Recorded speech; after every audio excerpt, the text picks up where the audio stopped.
നിതിൻ രാജ മരിച്ച Anjarakandy dental medical കോളേജിലെത്തി കുടുംബം. അച്ഛനും സഹോദരി ഭർത്താവുമാണ് കോളേജിലെത്തിയത്. നിതിൻ മരിച്ച സ്ഥലത്തും ഹോസ്റ്റലിലും എത്തിയ അച്ഛൻ രാജൻ വിങ്ങിപ്പൊട്ടി. നിതിൻ ഒരിക്കലും ആത്മഹത്യ ചെയ്യില്ല എന്നും തന്റെ മകനെ എല്ലാവരും കൂടി ഉപദ്രവിച്ചു കൊന്നതാണ് എന്നും അച്ഛൻ ആരോപിച്ചു. മകനെ കൊന്ന പ്രിൻസിപ്പലിനെ കാണേണ്ട എന്നും അച്ഛൻ പറഞ്ഞു.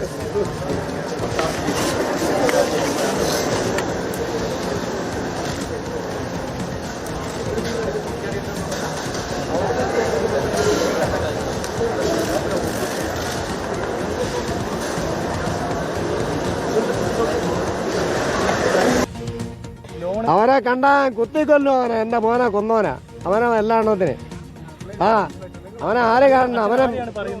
അവനെ രാമൻ വാർഡൻ പ്രിൻസിപ്പാൾ ശ്രീലേഖ എല്ലാം അത് പ്രതികളാണെന്ന് ഇതുവരെയ്ക്കും അറിഞ്ഞൂടെ? അയ്യോ എല്ലാ പ്രതികളാണ്. എല്ലാം കൂടെ ടോർച്ചർ ചെയ്ത് അവരെ കൊന്നേല്ലേ. ഇതിനിടയിൽ കോളേജിലേക്ക് ദളിത് ലീഗ് പ്രവർത്തകർ നടത്തിയ മാർച്ച് തടയാൻ ബൗൺസർ ശ്രമിച്ചത് സംഘർഷത്തിന് കാരണമായി. അർജുൻ കല്യാട് വിവരങ്ങളുമായി ചേരുകയാണ്. അർജുൻ, ഇന്ന് നിതിന്റെ കുടുംബം അഞ്ചരക്കണ്ടി കോളേജിലേക്ക് എത്തി. അച്ഛൻ അപകടം നടന്ന സ്ഥലത്തേക്കടക്കം പോവുകയും ചെയ്തു. അതോടുകൂടി അദ്ദേഹം വലിയ തോതിൽ പൊട്ടിക്കരയുന്ന സാഹചര്യം പോലും ഉണ്ടായി എന്നുള്ളതാണ്. അതിനുശേഷം ആരോടും കൂടിക്കാഴ്ച നടത്താതെ അവിടെ നിന്ന് പിൻവാങ്ങുകയും ചെയ്തു.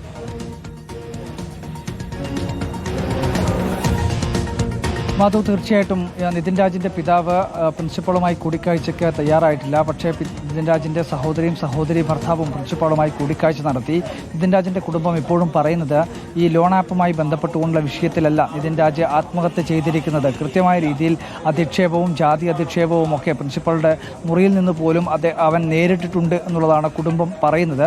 അത്തരത്തിൽ ഏതെങ്കിലും ഒരു വിഷയത്തിൽ മാത്രം, അതായത് ലോൺ ആപ്പിലേക്ക് മാത്രം അന്വേഷണം ചുരുക്കുന്നത് ഒരു തരത്തിലും അംഗീകരിക്കാൻ വേണ്ടി കഴിയില്ല. അതുകൊണ്ട് തന്നെ എല്ലാ തലത്തിലുമുള്ള അന്വേഷണം നടക്കണം. ഡോക്ടർ റാമിനെതിരെയും ഡോക്ടർ സംഗീതക്കെതിരെയുമുള്ള ആരോപണം കുടുംബം ഇപ്പോഴും ആവർത്തിക്കുന്നുണ്ട്. അവർ ഉൾപ്പെടെ നടത്തിയിട്ടുള്ള അധിക്ഷേപത്തിൻ്റെയും അവരുൾപ്പെടെ നടത്തിയിട്ടുള്ള ഹറാസ്മെന്റിന്റെയും ഒക്കെ ഭാഗമായിട്ടാണ് നിതിൻ ആത്മഹത്യ ചെയ്തത് എന്നുള്ളതാണ് കുടുംബം ഇപ്പോഴും പറയുന്നത്.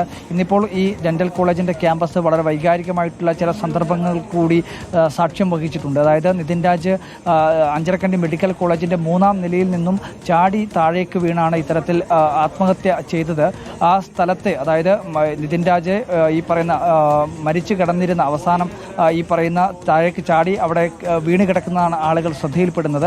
ആ സ്ഥലത്തേക്ക് എത്തി നിതിൻ രാജിൻ്റെ അച്ഛൻ പൊട്ടിക്കരയുന്നതും ആ സ്ഥലം കാണാൻ വേണ്ടി കഴിയാതെ കണ്ണുപൊത്തി നിൽക്കുന്ന ഒക്കെ കാഴ്ച അതീവ സങ്കടകരമായിട്ടുള്ള ഒരു കാഴ്ചയായിരുന്നു. അതിന് പുറമെ ഈ പറയുന്ന രീതിയിൽ ഇവിടെ ഇന്നും അതായത് ഈ മരണം സംഭവിച്ച് ദിവസങ്ങളാവുകയാണ്. ഒരാഴ്ചയിലധികം പിന്നിടുന്ന ഘട്ടത്തിൽ പോലും കോളേജിൻ്റെ ക്യാമ്പസിൽ വലിയ രീതിയിലുള്ള പ്രതിഷേധങ്ങൾ ഉയർന്നു വരുന്നുണ്ട്. ഇന്നിപ്പോൾ ദളിത് ലീഗിൻ്റെ നേതൃത്വത്തിൽ കോളേജ് ക്യാമ്പസിലേക്ക് പ്രതിഷേധങ്ങൾ നടന്നിരുന്നു. ആ പ്രതിഷേധത്തിൻ്റെ ഭാഗമായി നേരിയ സംഘർഷവും കോളേജ് ക്യാമ്പസിലുണ്ടായി.